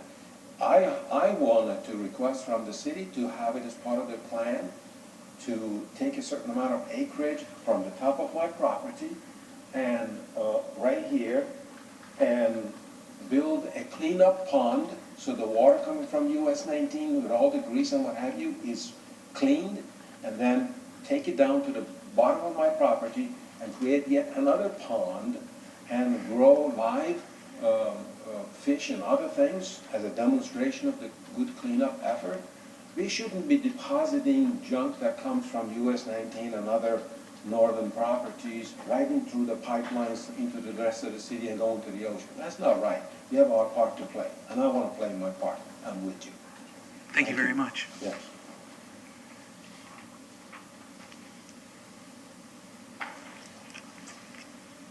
Hello, my name is Dr. Matthew Estes, and my PhD is from Georgia Tech in chemical engineering. I am a big green energy user. I have owned a Tesla for the last 10 years, and I've had solar panels for more than 10 years. I lived before here in Vegas for 7 years and moved here 3 years ago. My questions to help promote solar, my experience here, which is my second time owning solar panels, the permitting process here took 5.5 months for it to be completed, where when I was in Vegas, it took 2 weeks. So I think there's some opportunity. I found the people in Vegas extremely knowledgeable of what the process is here, where I felt here I had to actually explain to many of the employees about what solar is and what are the right things. I wanted them to take the time. I wanted them to do it right. But there was some education opportunities, and if we want to encourage solar, I think that's an example of something where we can improve the education and get solar faster. Another thing is when I was looking for houses, I was surprised in Vegas, most of the homes actually have standard, it's by code that you have to put a 240 volt line in the garage to make it easier to charge. It's a very small cost because most houses have electric dryers already there, so adding another line is not that much for a new builder. So that's an example. There's not many new housing going here, but I think new builders, when they look at that, it's an opportunity to look at that. And recently I saw a proposal for a business park where they were putting in, and they said just level 1 charging, and at this point we should be doing level 2 charging with the higher voltage if we are asking business to do that. So I'm just asking us to, I think that everything you're doing here is great, but I think I'm encouraging you to lean a little faster into this, in terms of the technology. And so these are some exact, details, things that I would like to see as a resident here in Clearwater. Thank you That's very it. much. Thank you. Yeah. Thank you. Yeah, I think the permitting process could be streamlined and some other things, so thank you very much. My name is Andrew Walton. I'm a Clearwater resident and pastor at Trinity Presbyterian Church here in Clearwater. And just wanted to... Andrew Walton. Yeah. And just thank you very much for all the work you all are doing. I just want to let you know that our congregation is in full support of these kinds of things. As a matter of fact, we just started the process of putting solar on our church building. About over 7,000 square feet of roof space. And we're in the process also of becoming an Earth Care congregation within our own denomination. I can't speak for the rest of the faith community, but I will work with colleagues throughout the community to encourage these things, to support you. I think you're doing a great job. Also just wanted to make just a brief comment that I think this is not only a scientific and community mandate, it is also a moral imperative that we need to be taking care of our only home. And so in our little corner of it, I'm glad to see us doing these things. And I would just piggyback on the previous speaker's remarks. As we start this solar process, even though we just signed some contracts, I'm told it'll be 7 months before it's done. And part of the holdup on that is the permitting process. So a little expedition in that would always help. But thank you all for everything you're doing. Thank you very much. Thank you for sharing that too. Thank you.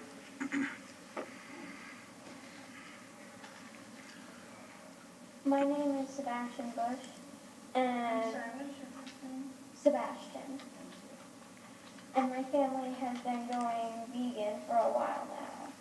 This is because our environmental concerns with our circumstances now, protecting the environment is protecting ourselves.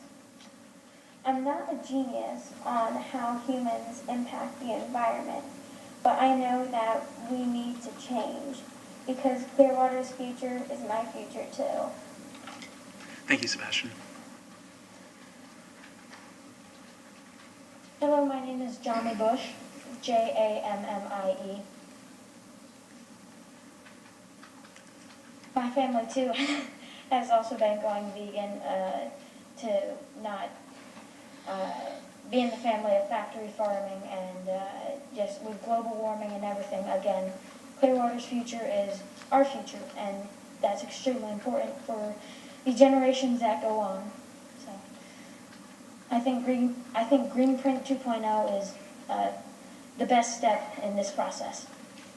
Thank you very much. Thank you for coming out.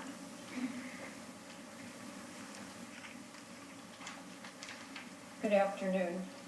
My name is Martha Folwell. That's Folwell.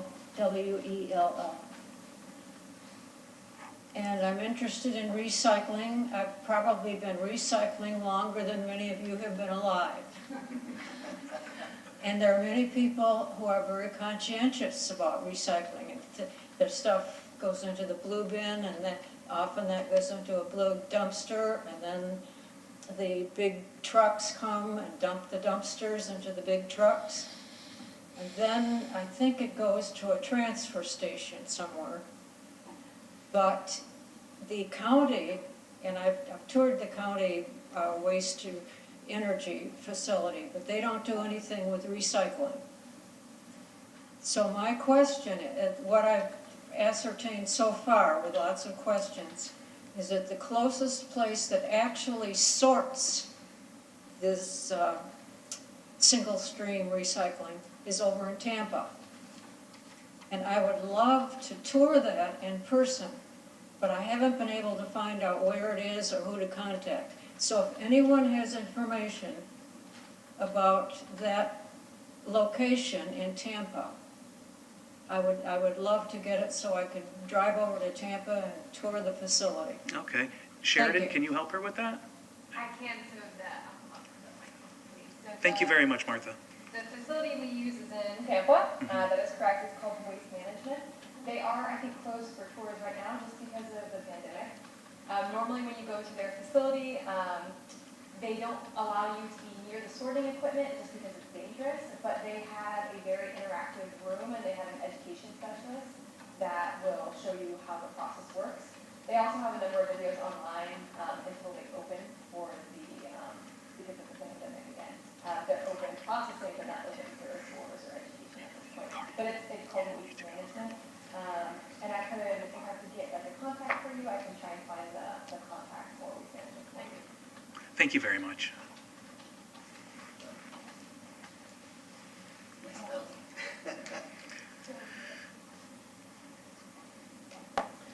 My name is Eliseo Santana, and I'm a long-time resident of our beautiful city of Clearwater, and I am so happy to be here and to observe the processes that we have, because together we're gonna work and we're gonna make a big difference. And one of the things that I've been looking at the green print, and I like all the work that's been done, and I'm appreciative of that. I just want to point out that there's many individuals that are marginal income. They're homeowners, they're many elderly, many in fixed income, and the operational expense to keep their household, their homeowners, to keep their household is very, very challenging, especially of recent. And I know that the property taxes are gonna go up, but that's been reduced. There's been a way of holding on to that to allow them not to be a burden. But the utilities, the electricity, the environmental controls for their homes is something else. We can, if we take into a program, have something that can reduce the amount of greenhouse gases produced in creating energy, and in also stabilizing these marginal homeowners that are in our community, which are a significant amount of them. And by something as simple as setting up a program, which we could partner up with Duke Energy, because it will meet some of their energy criteria that they have for the Public Services Commission. But if we can do something as simple as have a program to increase the insulation on their homes, to be able to change to LED lighting as a minimum, and we can go more elaborate on that, but that will reduce their electricity bill, which directly impacts the amount of greenhouse gases that we're producing. But the essential is that we're keeping our citizens, long-term citizens, stabilized in their homes, giving them a better environment, better conditions. And if we team up with the local P-TECH, with the local college that deals with technology, they have a program on solar and on these alternative energies. If we can team up with that and with Duke Energy, we can have an apprenticeship program where we can go into their homes, evaluate what it is, implement the installation at a significant lower cost, have a huge economic impact on our community by reducing the expenses of our people, by having new individuals, our citizens, that are going to school, that are being retrained into something that has a future, that's good paying, to be there and to be able to just reduce the amount of energy that we are producing that is wasteful. Anyway, I just want to say thank you for being here, and I feel so good that I'm a citizen of this city. Thank you very much, Alicio. Yeah, I believe that part of the green print does address energy use in low-income areas and decrease that. Sheridan? Yes, it does, and I think Alicia hit it right on the nail on the head. of it being like an intersectional problem, and that there's a huge leverage point to improve a variety of issues all at once. One thing that we're really trying to make aware of is we have a number of programs through our economic development and housing department that are worth looking into, and then we also are applicable for the Solar Energy and Loan Fund. And we really want to broadcast that as a program where low to moderate income residents can look into things that can help them finance energy efficiency in addition to renewable energy. There's one other thing, and now I can't remember it, but yes. But there are resources available Yes, already. it's definitely something that's absolutely worthwhile. That's great. Thank you very much. 1,000 homes that you were talking about, I mean, it's like, what's being suggested is that, you target, like, I'll refer to folks as pensioners. I am one, so I can use the term. Who are living on a fixed income and live in a home, and I know, how difficult that is from personal experience to keep up with it. So, I mean, to be able to reduce utilities for these folks would be, fantastic. Absolutely. To target that particular population. Absolutely, and I do think, renewable energy is amazing, and we are needing to progress that way, but we need to make our buildings energy efficient first. Absolutely. In addition to renewable energy, so it's a great focus. Thank you very much. Any other, please come forward. My name is Bill Troutwine. What I'd like to say is I've lived in this community for 35 years, almost 40 years, and I didn't even know about Greenpoint 1. Okay, what are we going to do to educate me and the rest of us about Greenpoint 2? And it sounds like we're going to need people to buy into this if we're going to get it done. It's not just about the city of Clearwater doing it. You're asking people to get involved in it, and if people don't do it, then it's not going to happen. We have to have everybody involved in it.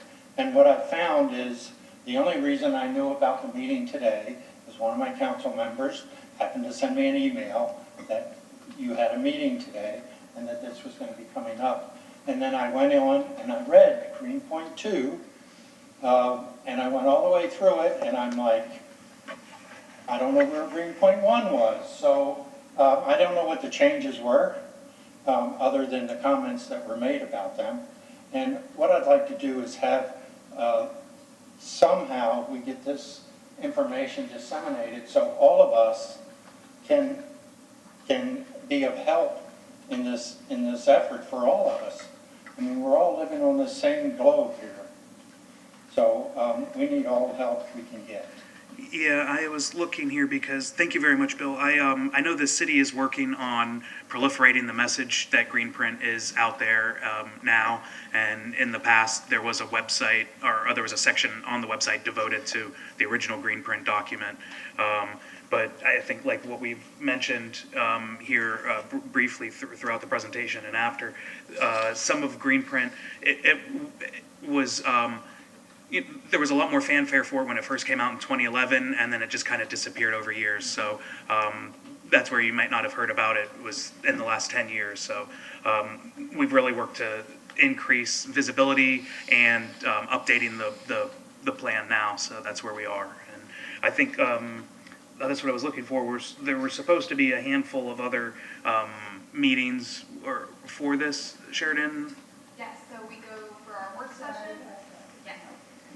We go for the council work session on August 2nd, and then it will be brought to the council meeting on August 5th. Okay, so those are other opportunities if you'd like to share more comments with the city council about this program. Anyone else would like to speak? My name is Stuart Berger, B-E-R-G-E-R, long-term resident of Clearwater. Thank you, Sheridan. I think it's an awesome plan. I was extremely excited when Greenprint 1 came out, and then didn't hear much about it. But I'm extremely excited about Greenprint 2.0. To me, climate change is not even a matter of science anymore. It's a matter of common sense. When I learned 15 years ago that 80% of our atmosphere is contained within 10 miles of the surface of the planet, I said to myself, we've got to do something. Because 10 miles is not even from here to Tampa. It's razor thin to have 80% of our atmosphere contained within that. So I don't think there's anything more important than what we're talking about today. I do just have a couple of suggestions. I think the energy manager position is extremely important. And I also think a dashboard so that we can know exactly how we're doing on these measurables is extremely important as well. Because, you know, having a plan is great, but knowing where we are is even more important. So, thanks. Oh, thank you very much. Any other comments? Please come forward.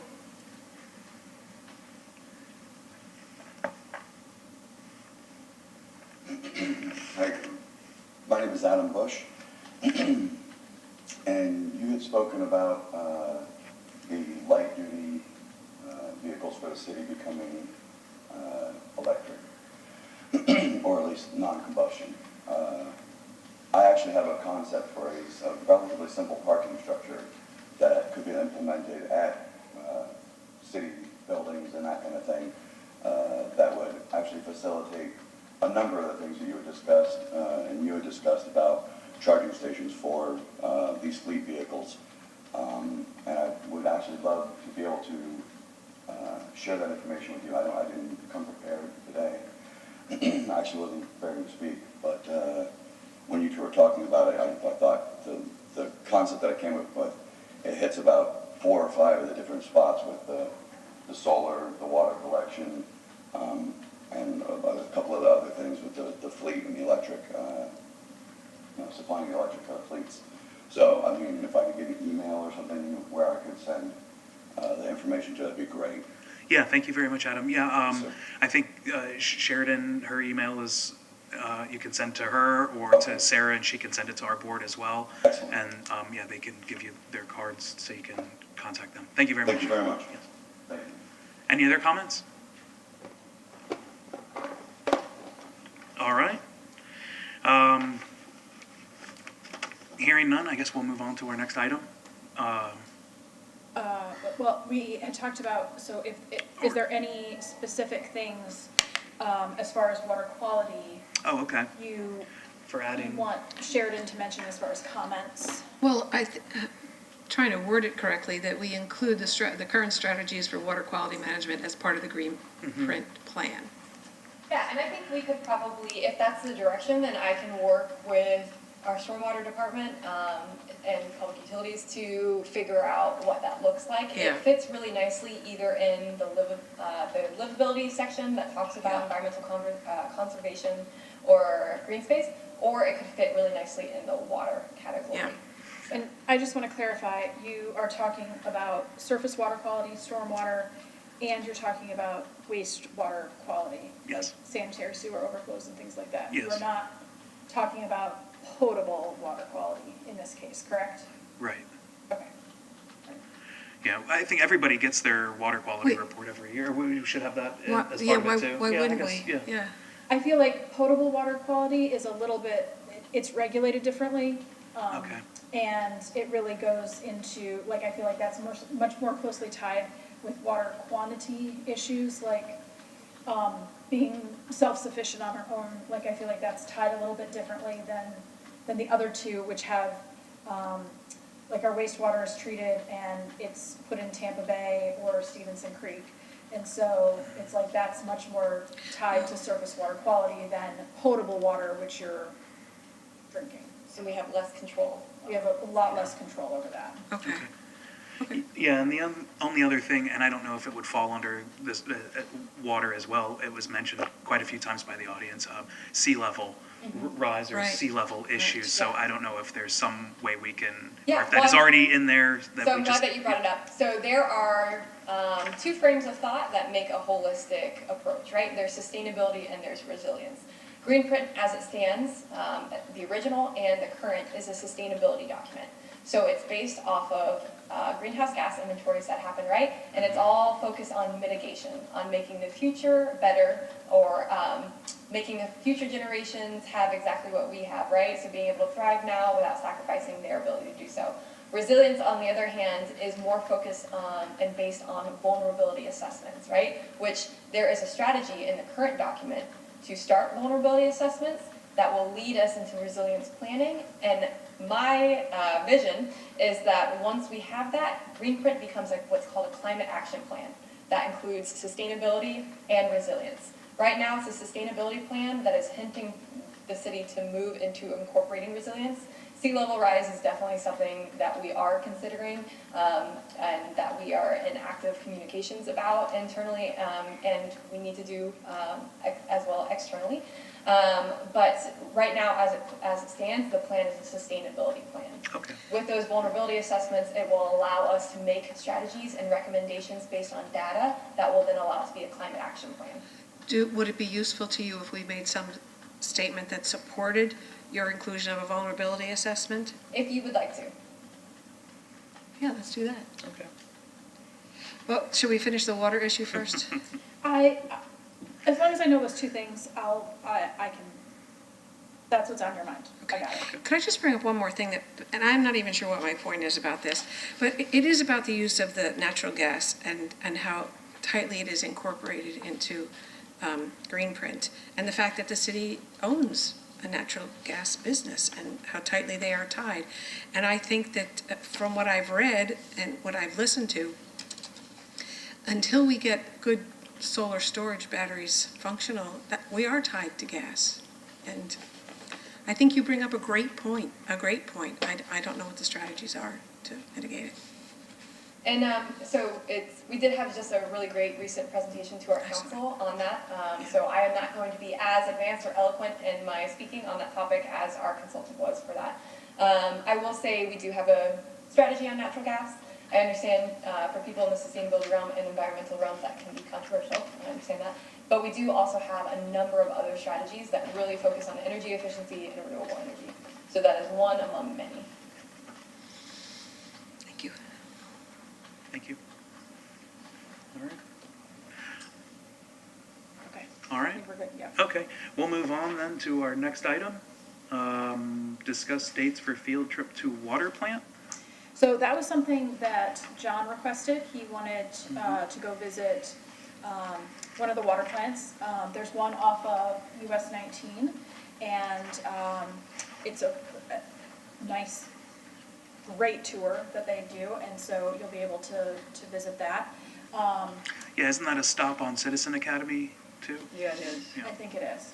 So have you all been to Citizen Academy? Yeah, but I don't remember that. Refresh my memory. That one I was not present for too. Were you there, Glenna? Oh, You're was allowed there. to miss a few I was days there on and I'll go Citizen back. Academy, Okay, so that was all right. fine. I love it. I don't mind going either because I did Plus, not there go. may have been changes. I just was mentioning because of other people who may have gone there. Okay. So. So they are very comfortable with Wednesdays at 4. That was a good time for the tour, so that's, since our meeting is at that time, I thought that would be a good day to go. And so my thought was maybe we could do the third Wednesday in August, the 18th. That way we're staying like with our third Wednesday business, if that works for you. That's Yeah, fine sure. for me. Yeah, this moment, I think that would be okay. Okay. Okay. Marita? I will Yeah. Okay. request that from Public Utilities, and they should be okay with that. It's August 18th. What's that? August 18th. Yes, at 4 p.m. Okay. And I will email the clerk's office to get that on the schedule so we can have the official notice of that. Okay. Okay. I'm sorry, where will you meet? Here or? Oh, it will be at the water plant, and I don't know the exact address of that. I will email you, and that will obviously be in the meeting notice. Yeah. It's on US 19 between Gulf to Bay and Drew Street on the northern side of it as you go north. Yeah. It's on that side. You don't really see it. There's a fence there, and there's a pond right in front of the building. But it's in between a hotel and an apartment complex. It's not set back from the road, so it's not super noticeable, but I'll put a balloon out on the mailbox or You'll something. need a GPS, you'll need a GPS, you gotta find it. Yeah. It's not that easy. Yep. And I will let you know about the address so we can, have that in the meeting notice for that. Okay, great. And then I guess if there's anyone who'd like to speak on that item before moving on. All right, we'll move on to the next item. Old business, discuss frequency and time of the Environmental Advisory Board meetings. Well, we don't have Mike here, Mark.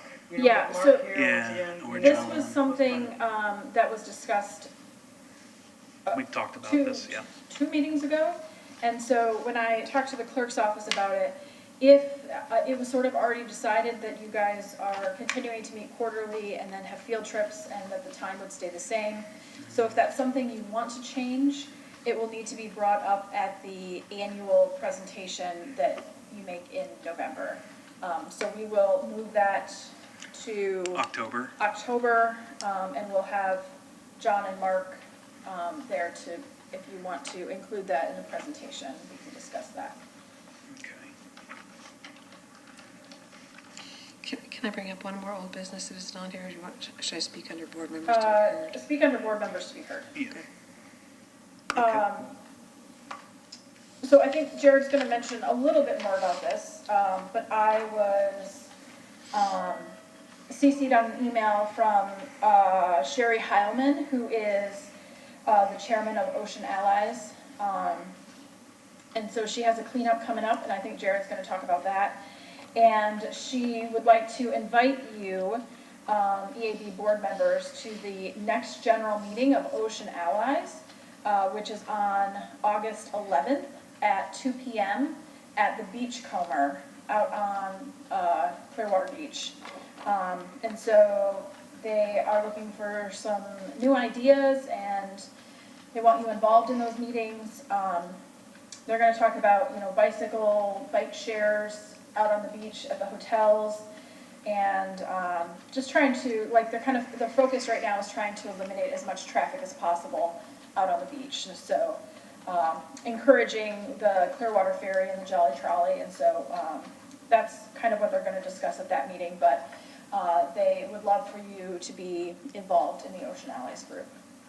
Yeah, I went to their the meeting, public meeting in July, and I encourage everybody to go out and see what's going on. I think they are kind of reigniting their mission and what they've been working on previously after everything from last year. So it'd be great to get out there and hear what's going on and share your ideas too.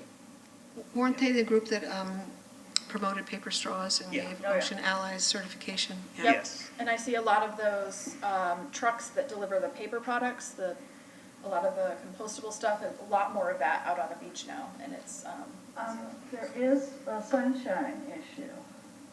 When you have board members going to another meeting, if they're going to discuss anything that might have something to do with this board, that meeting will need to be noticed. but it's not a city meeting, so therefore it cannot be noticed. There, So, if you have more than one board member at a meeting, So can they if only one attend the member wants to meeting go. but not participate? right, Okay.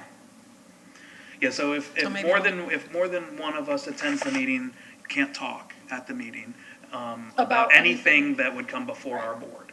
right. So if we went there, you can talk about things, but not stuff that would come up before our board. Well, do we want to take turns going then? Yeah, that's fine too. Like I said, I went previously. I didn't really speak outside of just introducing who I was and invited people to come. Yourselves, Yeah, but yeah, and invited anybody to come to our meeting as well. So I agree that there is the appearance of, but I think it's a limited risk in terms of. So, Right, but it is something to keep in mind. Yeah, thank you for bringing that up, Pat. So maybe we could just go there and listen, Yeah. but not, we And can't say anything. given that that we received the green print presentation, I feel like, the elimination of traffic out on the beach is very much like, not necessarily something we would generally talk about, but given the relation to green print, like, it could come up. So, yeah, sorry about that. So attend but don't speak. So if one of us went, we could speak, but if two of us went, we could not. But if we went and just listened, because it's possible that whatever they're coming up with is going to be presented to us and our help will be asked for, I mean, it would just be educating ourselves. Mom, does that make any sense? Yeah, if you were there as, to listen in and maybe hear just what's say, going you know, on, we're- but. Yeah, I mean, it's like, I'd like to know what's what's going on, what what you're processing and what, because But you couldn't maybe- discuss specific policy or anything that would come up, and you can't discuss it with other members Right. either, so. So, but if you hear something there, you can certainly bring it back to the meeting and discuss it at this meeting together. But And that's only if there's two people there. If there's just one of us, it's free range. Yes, yeah, That's certainly. You can still Yeah. bring it back to us. Yeah. Yeah, certainly, and you can speak all you want, Free reign. about anything, yeah. I guess stay on topic, but certainly. Okay, okay, so as far as future topics, anything specific? At the next meeting, we will be sort of talking about accomplishments, and talk about, the presentation to the council in November. So that will be, a topic. Liz Dreyer talked about, the ordinance down in South Florida for non-toxic stuff. I'm gonna get a little more information from her about that. okay. I think that might be something that. Yeah, I'd be curious We to could really discuss spearhead that, and yeah. discuss that. I know absolutely nothing about it, so it'll be a big education for me. And so hopefully I'll have enough information by then to be able to give you some guidance on that. That would be awesome, because that sounds like a real possible thing for us. What Martha was talking about, the recycling in Tampa, I'd love to go to see our recycling, process. Thinking about it as a tour. So as far as going to Tampa or going to our facility? Like going to the, We have a Transfer the station? transfer station? We went there as a part of the Citizens Academy That's as another well. one too, That's on Hercules. yeah. We saw a coaching. recycling The, Coaching by the baseball field. the new trash, transfer station is by the Phillies Stadium, is by, what is it called now? Oh, yeah. Baycare Baycare Field. Ballpark, or, yeah. Baycare Ballpark, is the trash transfer station, and that's a brand-new facility. It's pretty amazing. It's more noticeable now without the trees that It used to is, block the it's old much more one. noticeable. But they're not I mean, They is just- recycling happening there? The recycling process? It's not No. a sorting facility, it's That's, a transfer that facility. facility is just, waste. But they're sorting in Tampa, right? They are sorting recycling in Tampa. That's what I'm kind of interested in. I mean, it's our stuff. I will look into it. It's the Given that entire it's in area. Tampa and they're not doing tours Yeah. right now, I'm not sure what the timeline Oh, of yeah, that was. that's right. Yeah. That's right. Um, Well, we'll yeah. be talking like, I don't know, November. Just a thought for a field trip. So for future stuff, Lake Bellevue, they came to our meeting. Yeah. And we've talked about, management plans, things like that. Maybe, I know it's probably too soon or whatever, but any sort of update that we have at our next meeting about Lake October, Bellevue. there might be an update because I Okay. think they're talking to council, they're talking to the mayor. I Yeah. think they talked to the mayor last week. Okay. So, Yeah, and if we there, could put by that on the October, there schedule might for be, field trip to go out there in the yeah, future okay. sometime. So I think that would move into next year because we've got our two for this year done. Crest Lake Park we did, and then we do the water plant. Okay. That would be two. All right, I can see, if you guys have any other suggestions, feel free to email me, but we got a few things on the list now. All right. Okay, then we'll move on to board members to be heard. Me first? Yes, please. Okay, so last time I spoke about Imagine Clearwater, that they needed more shade and more playgrounds, and kudos to the city council because they've done both. They've added back in the shade and the playgrounds, so good for them. Kudos to Sheridan for a tremendous presentation, obviously so much work put behind that and all for the greater good, which is the best kind of work there is to do. I think that's it. I still have concerns. You said it's all related to the Paris Accords, but like I said, it feels like the world's burning, so I don't know if we're aggressive enough in our timeframes and our goals, so it's always something that can be changed. Sure. Thank you. Okay, thank you. Glenna? I don't think I've got anything to add to all my comments before. All right. Well, I do have a couple of things. First, I would just want to mention, and this is something that Sherry's working on with Ocean Allies and a number of groups, the big cleanup that's coming in October, the 11th to the 16th.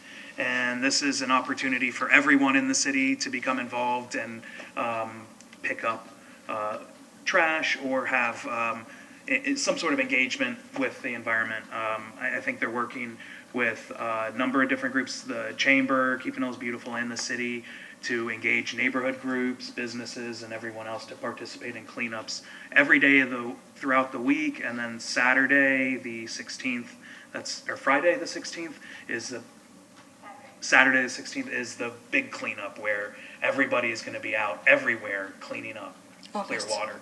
August 16th. October. Yeah, and I think as we get closer to then, there will be more messaging about that, but I wanted to share with our audience because I thought the messaging, fits. Who's in charge of that? Like, who would I, like if I wanted somebody to come to talk about that to one of my HOA meetings, I'll email you Sherry's email address. Would it be Sherry? Is it Ocean Allies that are in charge of it? Yeah, so as Are they far working as... with Parks and Rec? Yes, they are. So I know that Sam has already reached out to a number of neighborhood associations. I know my neighborhood association president has already been reached out to about the big cleanup. So maybe reach out. Yeah. What? Jordan will be reaching out. Oh, Jordan. Okay. Oh, okay. Okay, was it Jordan, not Sam? Sorry. No, Sam. Okay. Yeah, so, there's people at the city side who are working and can come out and organize with your neighborhood association and others as well. Okay. And then the other thing I wanted to bring up is Red Tide. We sent out a letter and we were able to get language that has been passed in St. Pete, a resolution urging our governor to take more action against red tide, and I feel like our board can do something similar in pushing our city leaders to some action as well. I am not sure if there's been any change today, because there's been a lot, and this is a very fluid, pardon the pun, but situation, and but I do think that red tide is here. It's not something that is unfamiliar to the state. Historically, we've had it for a long time, but I think the level of